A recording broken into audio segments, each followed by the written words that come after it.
sensiz, sensiz.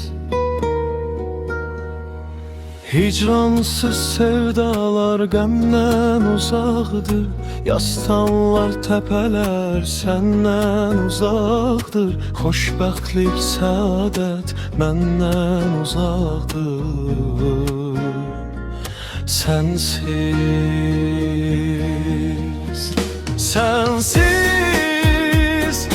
günlerim keçmir mənim. Sensiz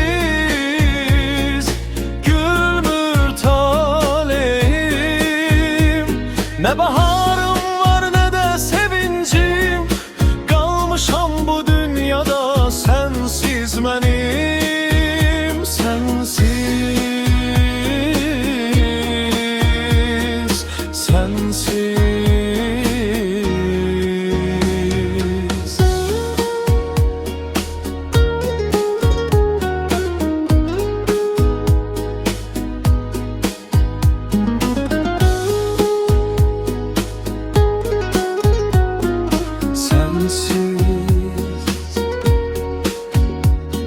Sevgi ürəklere paydı əzizim, bu dünya bize de kıydı əzizim. Könlüm inildəyən neydi əzizim, sensiz,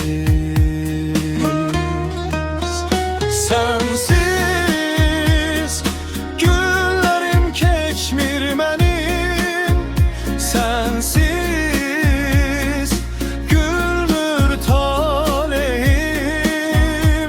Ne baharım var ne de sevincim, kalmışam bu dünyada sensiz mənim.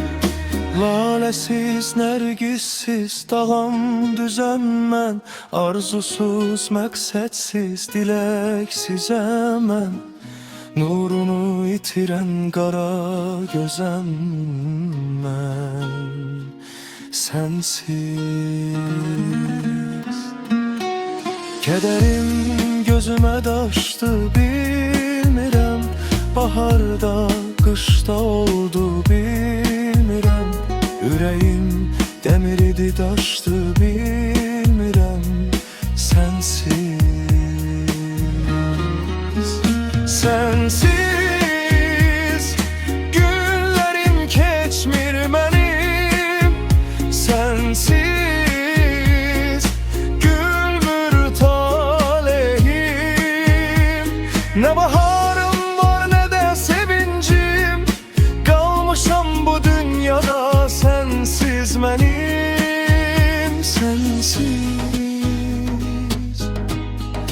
bir ömür keçse de sensiz, bu kalb yine seni